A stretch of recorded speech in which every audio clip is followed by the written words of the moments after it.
Hey, MBA hopefuls. We're so excited to be with you today on MBA Waves, your weekly vidcast of all things business.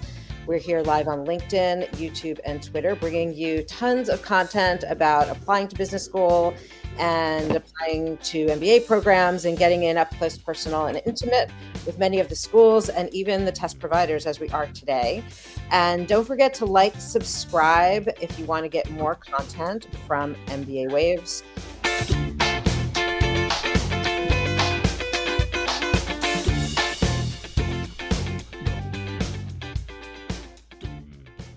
We are here today on episode 129, and we're taking the temperature of what's actually happening with the GRE, because if you know, they have changed their content, their format from many years prior, and we have a whole new test, and we're going to find out how new it really is and how it's going with them.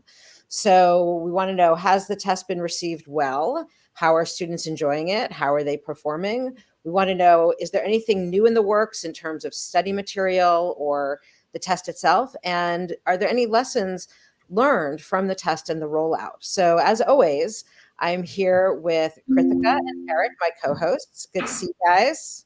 Hey. Hi. Hello. Hi. Hey, Hello. Hello.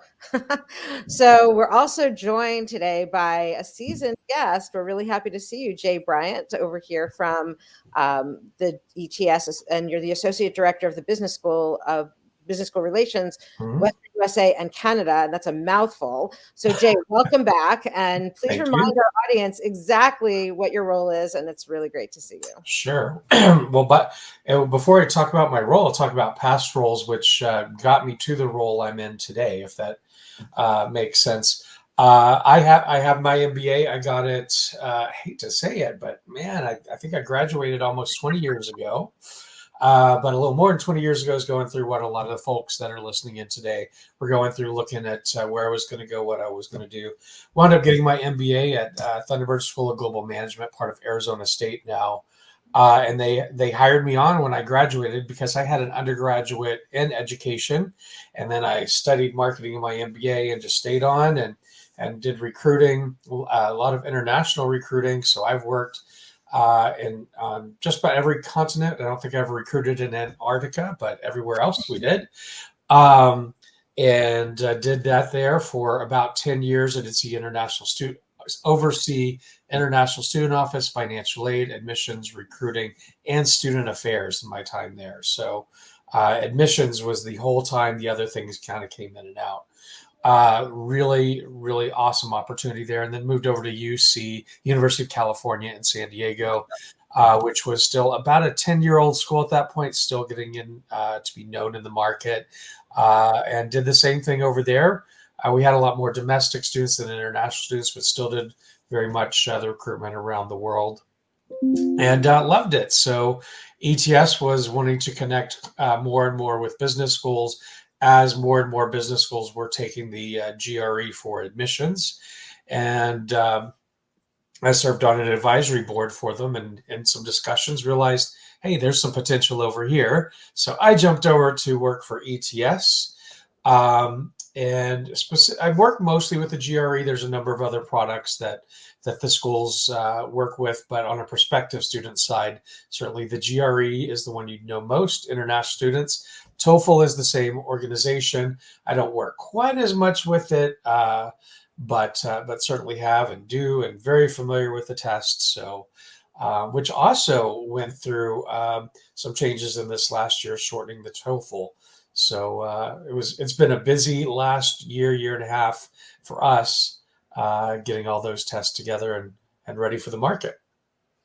It's really pertinent that you do go through your whole background, Jay, because you started off in education, right? Yep. And then you moved into the business, and now you're basically in a hybrid of the two. And so I think it's really important for listeners to realize that, you know, that these tests, the GRE, the GMAT, are really grounded with education, and they are about knowledge. They're not, you know, there's been so much controversy around tests recently, and there's, you watch it, it feels like a volleyball match. Like, do we accept it? Do we not? Do we waive it? Do we not? So, but the tests really are grounded. So it's great for our listeners to know that you are coming from an education background and doing this work. Can you give us a bit of an overview of the current GRE and what students should know about it, and really where it came from and what's happening now?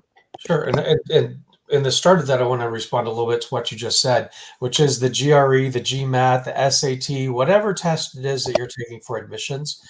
I've always seen it as it's like a thermometer or a barometer or a ruler, whatever. It's an instrument that gauges some sort of measurement. Now, how it is used, that's up to the people who use it. When I look at a thermometer, and we were just talking about this, Eric went to go grab a sweater because you're in Paris, I believe. Actually, I'm in the Washington, D.C. area right now. You're Washington, D.C. Okay, well, I've been watching the news. It's been cold up there. So he sees the thermometer and sees, oh, it's cold outside. I need to dress warmly. I'm in Dallas, Texas, where I think we're going to be about 75 degrees today. Insane. Though we were below freezing 2 days ago. Just keep that in mind. I look at the thermometer and I make a decision, which is I can wear shorts today. I may put on a jacket in the evening, something like that. But the point is, I don't get mad at the thermometer when it says that it's 20 degrees outside. I may get mad, but I can't get mad at the thermometer. It's what's happening around the thermometer. A thermometer is doing nothing more than measuring where the temperature is at that point. And that's the same thing with the GRE or GMAT or any other test. It is measuring your current capability in whatever it is that it's measuring, for us, the writing, the verbal, and the quantitative sections. And it may not give you the answer you want to have. It may say, you're not doing so great in the quant, you're not doing so great in the writing, whatever it says. It may say you're doing awesome. Let's hope for that. But then what you do with that information, what the schools do with that information, it goes from there. So that's how I've always stood on the debate. The standardized test is the only thing that is the same for every candidate. Now, granted, in the business school space, we accept GMAT and GRE at most schools, but the schools have used those long enough. They know what they're looking at and what the difference is and what to expect on each sort of test. But where you went to college, where you went to, I say some very rural regional school. I'm not picking on those at all, but are you getting the same education as if you were at MIT or Harvard or Stanford? Probably not. The same GPA is not going to be the same from one to the other. The material may be harder at those more top level schools. That those sorts of things make a difference. And of course your own income and things like that coming into undergraduate determines where you go for undergraduate, and that throws in some changes there. There's so many different things. Interviews, we all have internal biases. We do our best not to, but they exist. The type job that you get, it's a lot of times based on who you know. I've been a bit addicted to the TV show Succession in the past few weeks, and there's a lot of who gets you the job, and what I guess, as far as their secrets. But the point is, there's nothing in there that keeps, because it's their wealth and their connections get them up through that side, as opposed to being able to use something like the GRE or the GMAT or something else that you can show, hey, I can do this. I can do this at the top of the game. And that's really what they're about. Now, you asked what is on the GRE and those sorts of things. There's 3 sections, excuse me, and have been 3 sections for a long time on the test. I'll talk about writing first. Writing, they removed off the GMAT, but we left it on the GRE because we do feel it's very important. If I were still an admissions director, I would find it very important. I know many of them do. Let's just be honest. The generation now that is coming into graduate school grew up with a very different educational system and life experience than myself. And I have plenty of friends of different ages, And it's interesting to see the text messages or the emails that I will get from a younger generation that spelling doesn't seem quite as important. The organization, the thought. I've helped people write some cover letters and things like that, and just the formality with which I was trained to do it doesn't seem quite as strong as maybe it was before. That's a societal thing. But when you're in grad school, when you're out of grad school, I write emails all the time to my clients, and if I wrote like some of the text messages I got, or some of the things I see on Facebook and Twitter from other folks I know, I wouldn't be keeping my job. I have to keep it very formal. It has to be organized and flow. Yeah, So Jay, that, you're absolutely right. I mean, even with some of my clients, I've seen that, coming from Gen Z or whatever, the level of formality is just isn't as it was before. And so I've had to correct some emails or responding to the admissions person, and they're just like, yeah. "Hey, Donna," and no, Donna is not your friend. Like, dear Mrs. So and so, you know what I mean? So I Mhm. think there has to be a healthy reminder of return to formality when you're communicating with the adcoms or even Right. alumni. This is not your pal. Right. What about a TikTok dance? Have you gotten one of those yet? I'll do one Not right yet, now. but I've got my shoes ready to go. So Yeah, so the writing section is really there for you to prove that you can write in an organized fashion. Yes, are we checking grammar? Yes, are we checking your vocabulary? Yes, yeah, all the things are there. But at the end of the day, really, I'd say the most important thing is that you can write in an organized fashion that okay, someone can follow you. Just sitting down and writing a stream of consciousness, which I certainly do at 11 p.m. on Facebook, if you were to read my things there. But that's fine. That's that audience. When you're writing formal, you need to be able to get your ideas in order and express them because they're going to a wide number of people, some more formal, some that may not care of that organization, but you got to make yourself understood. So, would you say is it fair to say that structure in this context of the writing section of the GRE structure counts more than content? uh, I'm going to say equal. Now, I'm not a test grader, so I'm not sure exactly what percentages they use here and there, but they are both very important. The structure is very important. Probably the biggest piece of advice I can give on that. And I know when I was in high school, I hated it. My teachers always write an outline, make an outline, blah, blah, blah. And I'm like, oh, this is so Boring. annoying.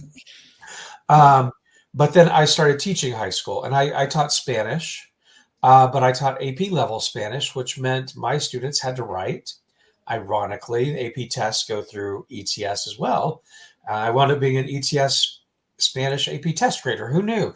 But what we were looking for was that there was this organization there. And I taught my students, okay, you have 30, 45 minutes, whatever it is on that test. It's 30 in the GRE to write an essay.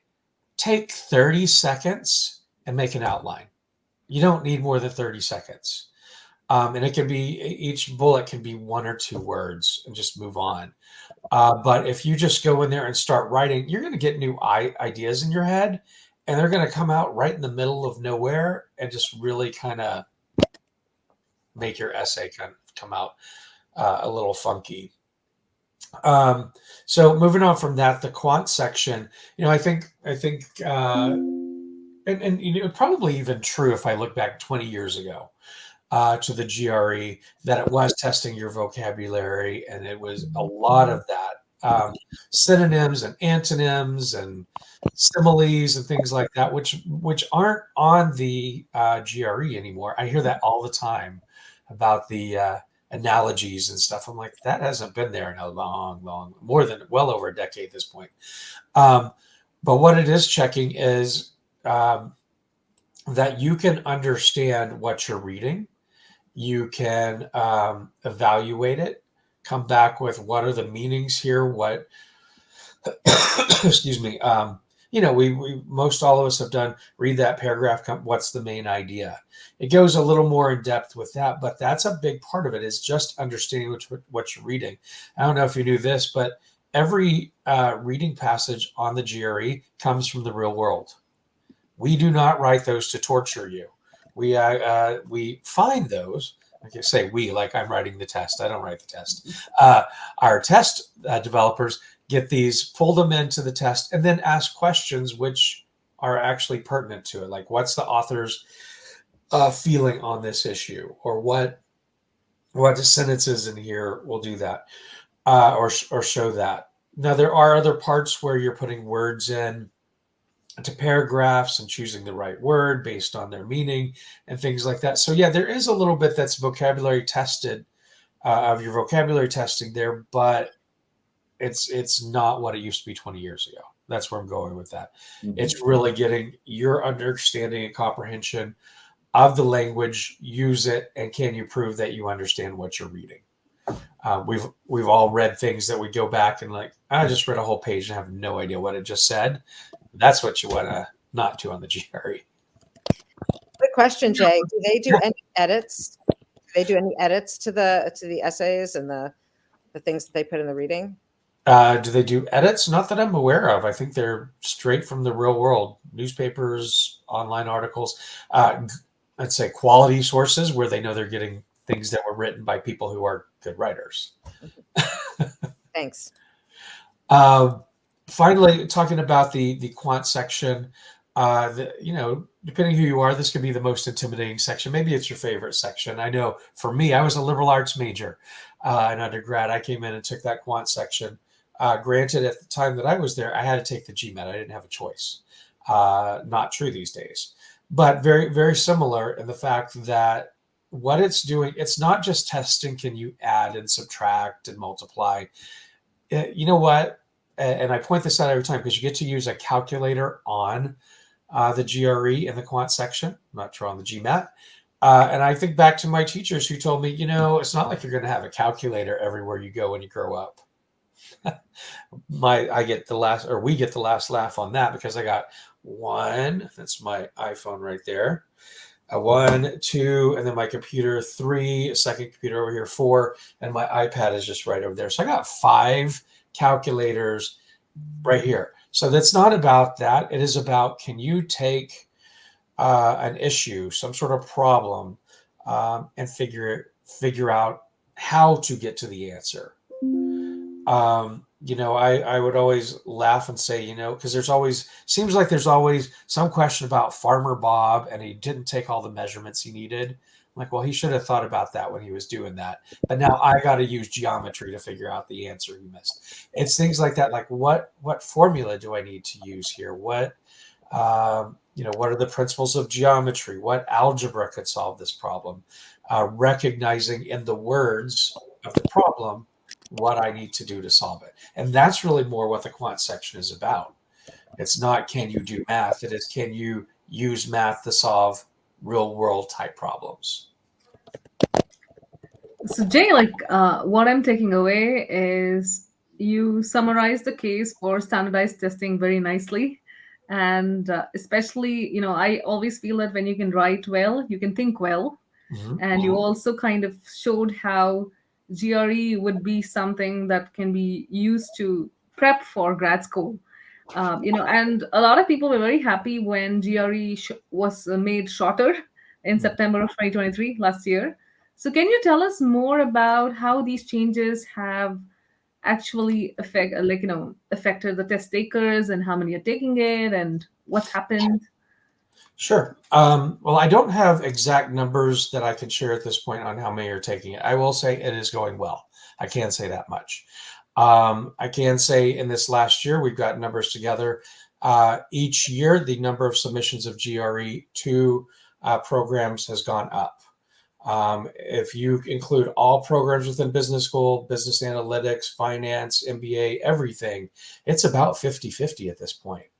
MBA a little bit still maybe on the GMAT side, but there we go. So it's been going well. When we shortened the test, it was literally that. It was not changing the content. It was just taking 2 essays to 1, reducing the number of questions in the other. So number wise, as far as folks taking it, like I said, I don't have an exact number. I do, of course, join our internal meetings on numbers and how we're going, where we're going, and it's going pretty good. It's going quite good, actually. So we're pleased with it. And when I say that, that means that it's a little bit above where it was last year at this point. So that's exciting for us to hear. There were less changes on the GRE than there were on the GMAT. It might be partially effect of that people like, okay, GMAT's changed a lot and GRE hasn't as much. I'm going to stick over there. So there we go. All right. Well, that's fantastic news. It's good to hear things are going well. Always a risk when you have a change on the table. So, I don't know. I mean, I know that you have some data, and maybe there's some data that officially can be shared or not. But I'll just ask the question. You can respond how you see possible. But do you have any data about how the GRE is accurately assessing students' readiness, specifically for business school? Because MBA Waves generally focus on MBA, but also various masters like MIM, Masters in Finance. So, Yep. What I will start with saying is the education industry is extremely iceberg level of slow. What do I mean by that? Is, there's this whole year that you're getting ready to apply, and then you're in your program for 2 years, and then you graduate, which means that there is very small numbers that start in January. The class that has taken the new GRE is going to start in August. So statistics of being able to see how they perform in that first year actually don't finish until May of 25, where we can really get in and do the deep analysis. That's going to be true of any admissions test. Did it show how they performed in their first year? We are doing a few things with schools right now where we do have volunteers that are taking the GRE that are already students in MBA programs. That's currently going on, so I don't have results from it.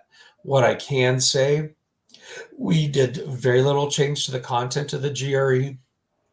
And we did a full study, like I was saying before, where you take people who took it and then after their first year, and then you can really do a deep dive into those statistics. We did that in 2014. I realized that is now 10 years ago. I'm sure we will be doing this again 2025 or 26. Those numbers are just weird to say to me. But yeah, that's something that we do. We do a lot of research on that. There was so little change in the test. I don't see if there's going to be that much difference. Also, the scores we have done following that, and for the most part, if you scored a 160 and 162 before, you would score a 160 and 162 after. Of course, every test taker is a little different. It may go up or down a little bit, but for the most part, it's showing that it's consistent with what the scores were previously. We do have people who've taken it both before and after the change. Interesting. Yeah, I mean, I think a lot of people are nervous about that. It's a big subject, right? People are really worried about like if they're going to have a big drop, What are people? So that's interesting to know. I'm just curious what kind of sample size you have where you kind of tested that out. Crossover numbers, I don't know the exact sample size, several thousand for sure. I mean, they're statistically sound to look at, but I don't have exact numbers on the top That's of my reassuring. head. Oh, thanks for that insight. But if you think about it, lots of people take the GRE twice. Nobody wants to, but it happens. Yeah. So there's a lot of data out there for us to. I think it happens a lot, I think, right? At least for the MBA programs, I think people. Bara can answer this more than anyone, I suppose.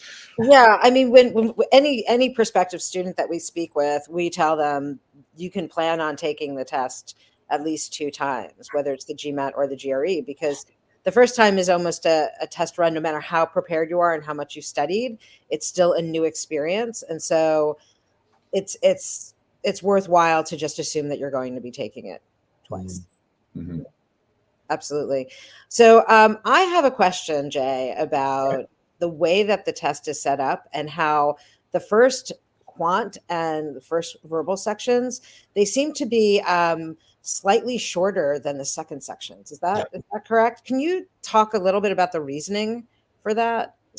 Sure. Again, I'm not a test developer, so I may don't go quoting me on this at some, Financial Times or something. I'll get something better to give the explanation there. But more or less, there's 2 sections in the GRE when you're taking a quant section, for example, or verbal, you get a set of 12 questions and a set of 15 questions. This is the same setup it was before, but I think it was something like 24 questions and 30 questions. I've pulled all that out of my mind, so I don't remember the number. But the first 12 are really your preliminary questions to figure out, is this person going to get a set of hard questions next, easy questions next, or in the middle next?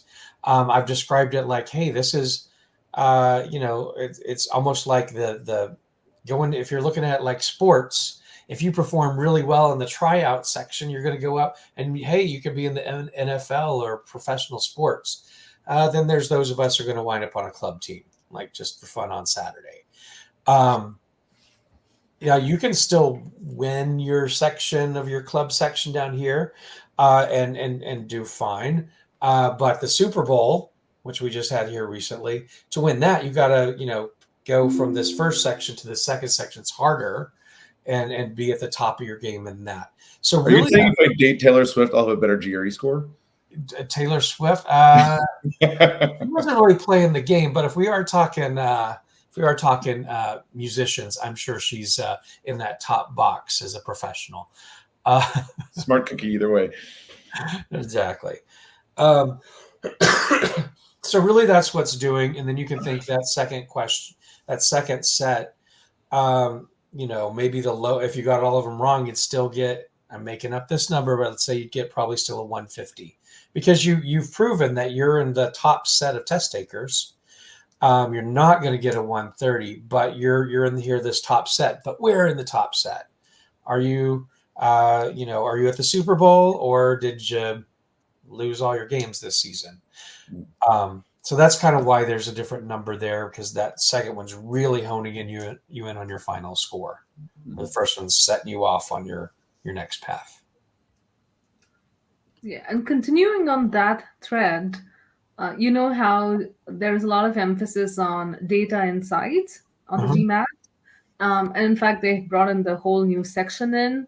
I'm curious why there are a few data analysis type questions on the new GRE, and how do those skills get measured? Sure.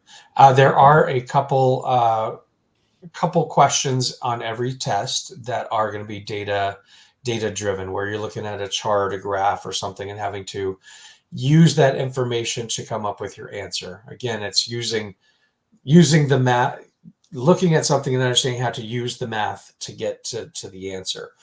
Now, we do not have an entire section of it. I don't think there's been market pressure for us to get an entire section of that.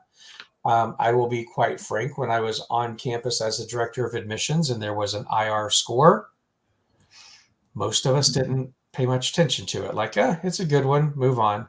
Not like the verbal and quantitative sections, which winds up in your average, which winds up in your rankings. And so the IR section was, it was there. We looked at it, but it was not the major thing. So I'm interested to find out, as this year concludes, talking with the schools that I work with and saying, hey, are you using that a lot more now?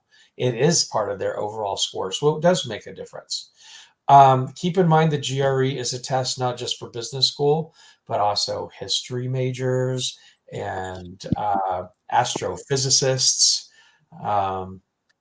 So all of the graduate degrees, that it's intended for all of them. And some of that's just, there's kind of a wider set of things that we need to focus on. And I get business schools may want to focus on looking at these charts and graphs and data. It's become a more and more important thing. Data analysis and business analytics is blowing up like crazy.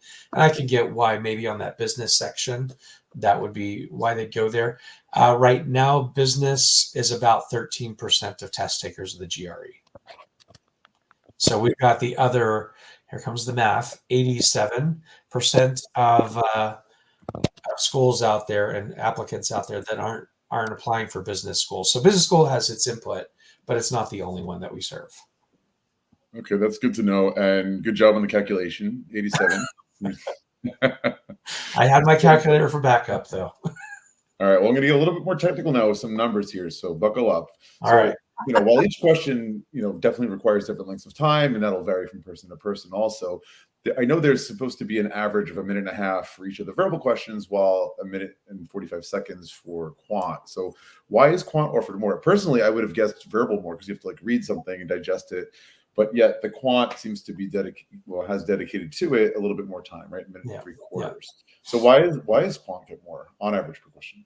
My assumption there is, again, this has been the way it's always been since I've been knowledgeable of the GRE, is the physical working out of the problem.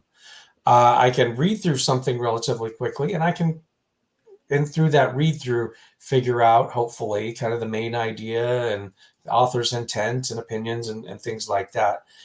On the quant section, I still have to read that problem, and not only read the problem, but then, because of the difficulty of a lot of those, what in the world is this question asking me? Okay, what am I going to what formulas am I using here? Am I using geometry? Am I using algebra? What is it? Take that, process that, get it on paper in a form that's going to work out to the answer, and then work out the answer. So I wasn't there for it. I'm sure that there has been research done on that. ETS does more research than I can ever keep up with. And I'm sure this was way back when they first started the GRE and realized it just takes longer to do a math problem. There's more steps involved in it, from interpretation of the original question to actual solving of it. Of course, there's some that are going to go super quick. Yeah, sure. And thank God for those. Yeah, exactly. They're probably in the first 12 questions, though. I'll tell you that. Okay. Because those are typically the easier ones that are determining your next 15. So, for sure. I mean, one of the things with timing too is that you're going to be preparing for the test, and we help students read faster, right? So that they have more time on the verbal parts and the verbal questions that require more time. But I agree with you, Eric, that reading does take some students a lot longer, which is why that's something that they really need to bump up their speed and actually taking the test. And similarly with math, you get to learn how are the questions being presented, so that you can come up with different shortcuts, so that you actually gain extra time on other math questions. And you look at the test holistically that way, and don't think about each question being a world of itself, but that it's a cohesive whole, and that you want to be able to play strengths for when you actually do need that extra time to think through things. That's how I think we approach it that way in our test taking and our speed reading planning. It's a strategy you teach, right? I mean, it makes sense. Yeah. This is where testing becomes like a chess game. It's a chess game. It's a dance. We've often talked about it being like a dance. Jay, how about you sort of touched on this before, that the test is a general test, and you could be in astrophysics or comparative literature or chemistry and be taking the GRE. But how is it looked at in the marketplace itself? There was a while where businesses would actually look at the GMAT score. Do you know if there's companies that are looking at GRE scores for perspective? That's a great question. So yeah, and those are typically your very, very top consulting firms, your Bain and McKinsey and things like that. Which that is great if that is your ultimate goal, and going for an MBA is certainly a good way to do it. Honestly, that's a relatively small percentage when you look at the overall MBA world, where they're going, a lot of entrepreneurs, a lot of consulting. Great job if you want to go for it. They have traditionally been on the MBA, looking at the GMAT. The programs I worked at, we'd usually have maybe out of class of 200 or so, maybe like 5 to 10 that we're really looking at it. Different at different schools. No, that's different schools. Certainly something that if that is your absolute, you're going to Bain or McKinsey or something like that, or that's where you want to go, talk to the schools and see what the school's interaction is with those organizations. We're over here helping with the admissions. The employers are over here. And in the middle is the school. So the school kind of has to do a little bit of that talking both directions. I will say the businesses, those that I named, do know the GMAT. They've known the GMAT forever. One of the things that we at ETS have been doing is making sure that people on campus can speak about the GRE, what those numbers mean, not just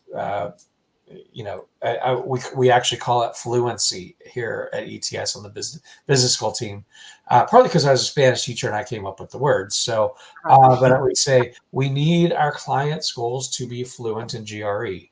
Mhm. They need to understand how the scores work, how the sections work, the plus and the minus, the challenges of each, so that they can represent their students effectively with the businesses.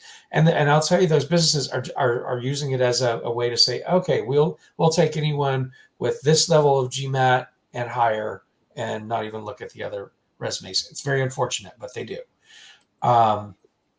So it has been one of our initiatives to make sure the schools can speak about it. I think we're a few years into that and really good. It is one of the things on our agenda to step over even our clients and go straight to some of these HR offices and say, hey, you need to be looking at these folks as well.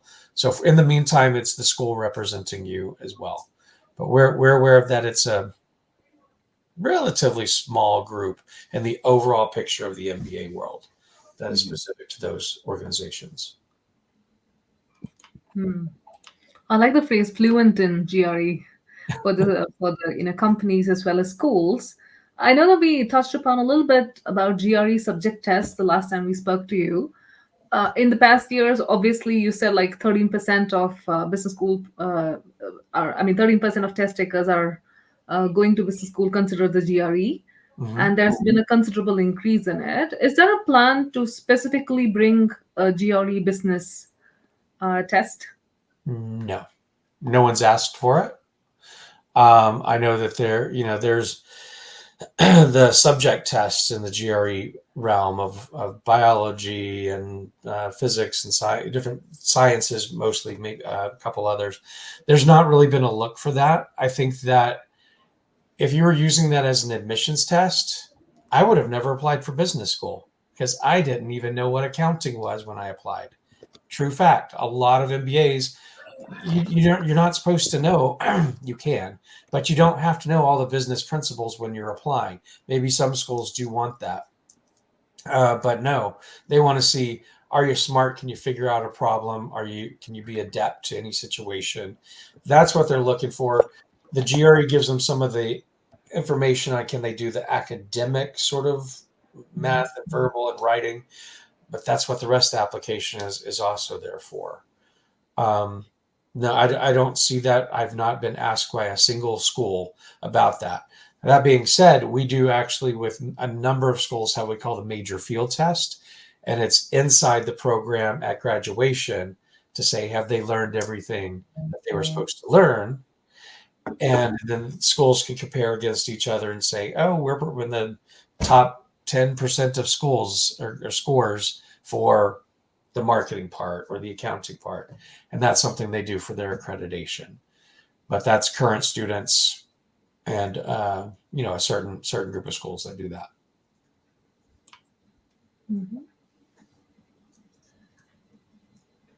And he's muted. Not following.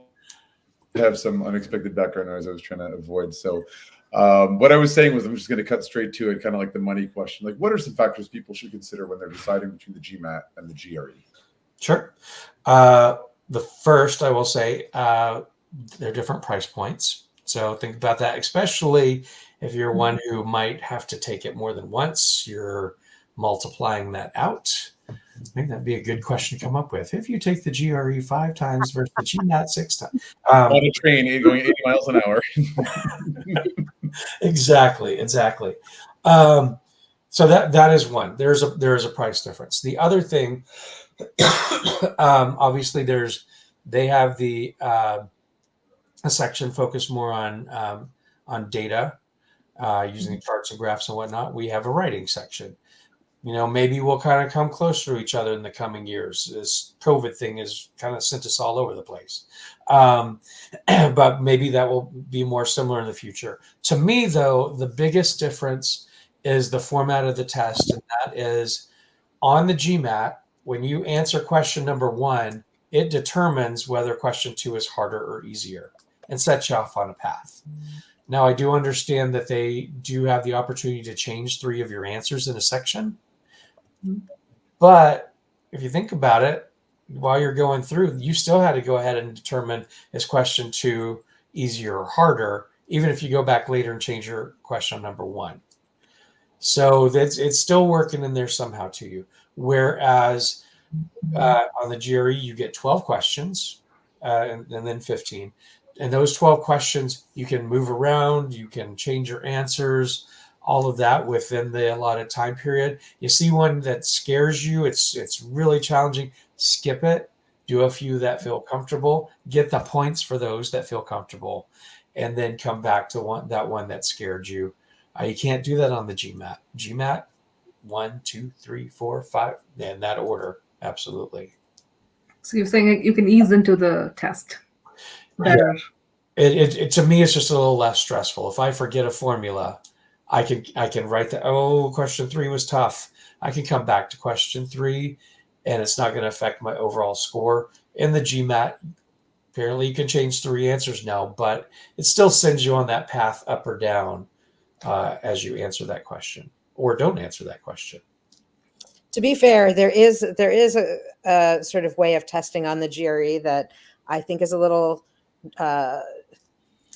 scary for some students, which is that not every question has just one answer, right? So you do have some questions that will have multiple answers, and so you don't live in a world of absolutes where it's like one question, one answer. You're living in a world where you can have multiple answers, and if you get 2 out of the 3 right, you get the whole answer wrong. So that is something that the GRE makes a little spicy, right?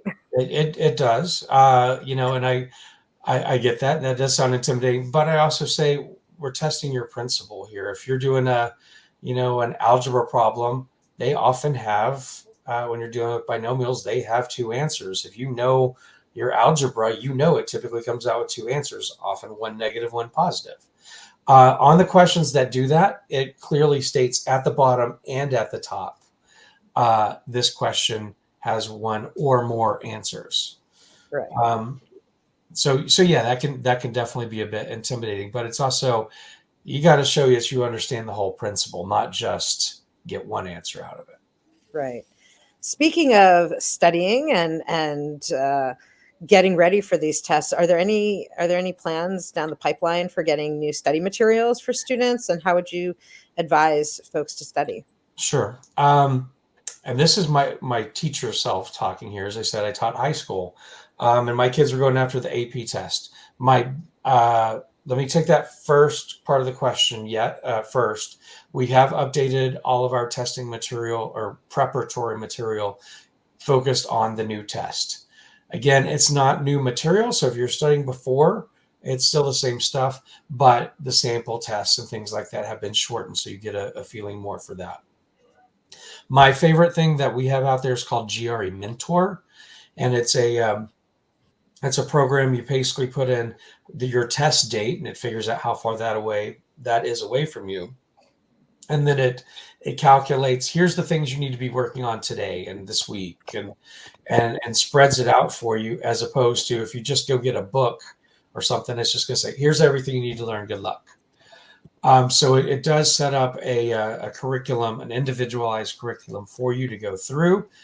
It's your job to keep up on it, but it's like your teacher saying, here's what you need to study.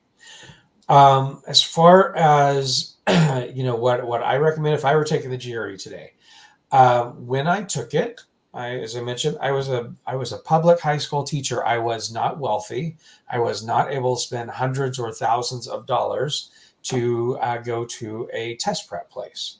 I would have loved to, but it just wasn't in the cards for me. What I always suggest first is take a practice test. Before you do anything else, lock yourself in a room or a library or Starbucks and actually take that now 1 hour and 58 minutes it takes on the GRE, much better than when it was 4 hours, and just take a whole test. For me, we had computers when I was taking it, obviously, but they weren't, as individualized, customized they are now. So I had a book, 400 pages for GMAT is what I took at the time. I took a whole test, and then I saw, oh, I forgot this, this, and this, but I am awesome at this, this, and this.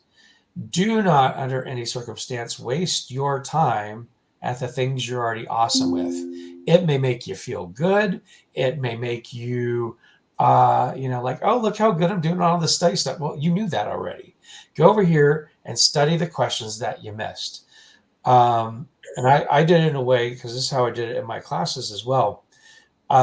You answer it once, and then if you go back, and with all the computer stuff, I don't know you can do it this way quite the same, but I would just say, okay, I got this question wrong. And then before I got the right answer out of a book somewhere, I'd go back and try the problem again and see, oh, did I make a mistake? Where's my mistake? And then if I could figure out at that time, I'm like, okay, I'm medium at this. I just got a few things I got to remember. If I still missed it, that's what I need to study the most. That was, my way of doing it. So many programs, so many organizations out there that can help. There's so many different ways to do those things. I don't know. I'm also a big fan of like confidence building. I think confidence and believing in yourself plays so much into everything we do.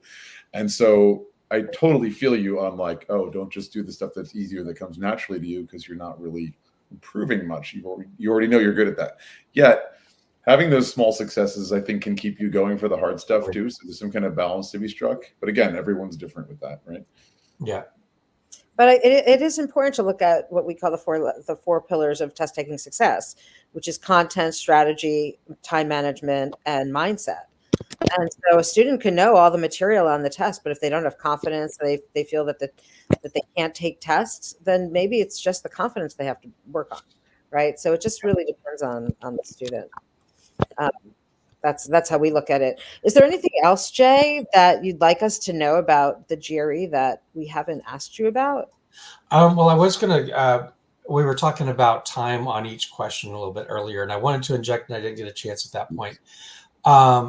If you are someone who has some sort of issue that has been identified by some sort of doctor, for example, we're talking about your time on per question, etc. I know, because I've been a teacher and I've seen this over and over, I know I have ADHD, and no one ever identified that back in the 1980s when I was growing up. A lot of you out there may have that, or may know that that's something, or maybe, colors of the screen are an issue, or other things like that. You have the option to, if you have something like that, to work with ETS when you register for the GRE, to get extra time on your test, or the change of the colors of on the screen, or things like that. I will say it is a process, because you have to prove it. You're going to have to come with a doctor's note and the whole bit. But if that is you, take advantage of it. I'll tell you, I have been working with someone that I've met through work, but I've known for years. She's in her 20s, and she's applying for some of the top level schools this year. And I wrote one of her recommendation letters. And she told me, we met for coffee one day. She said, Jay, I have to go retake the GRE, but this time I'm taking it with the accommodations. And she said, I didn't ask for the accommodations before, and it ran over me. And then she went back and took it. She's got an interview at every one of the top 25 schools that she applied for, because her score went up, because she got the modifications appropriate for her. So don't just pass up that screen. If you know you have something, then you can do something about it. Again, Jay, I'm going to ask you a follow-up question to that, because the GRE is a test coming from the States. So when I speak of non-Americans, I hate the word international students because everyone's an international student, depending on where you are. But non-American people, how can they go about doing this? Because they might have a different system in their home country. Does this accommodate, are the accommodations met for non-Americans? Yeah, the accommodations are still met for non-Americans. There's a process I laid out on our website. If you click through that section, you'll see what you have to do. Sometimes I think we may be overdiagnosed in the U.S. on some of these things, if I may say so, and certainly underdiagnosed in other places. But so you're going to have to look through that in your country, how you can meet those requests that we have, which is going to include a doctor's notification. They can find this under what? If they do a search on the GRE website, it's called, is this under just do GRE accommodations. It's probably the quickest way to Google straight to the page. Okay. Quick question as a follow-up also, 25 schools? She applied to 25 schools? No, and she applied to all schools in the top 25. Oh, okay, got it. All that we could. A lot of schools. No, she did not apply to 25. I think she applied to 8, which maybe is to also say, hey, you may be not only taking the GRE more than once, you might be applying to multiple schools. So be ready. This is a cumbersome time. Absolutely. Well, Jay, I want to thank you so much for joining us. This is all the time that we have for our episode. I also want to thank my co-hosts once again. It was a pleasure to see everybody. And MBA hopefuls, if you liked this show, don't forget to like and subscribe to our YouTube station.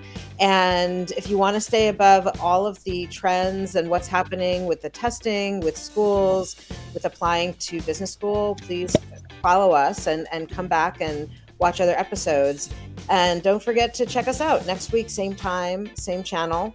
And we look forward to seeing you and look forward to seeing new wonderful guests on our program. Have a great week, everyone. Bye, everyone. Bye. Bye, everyone.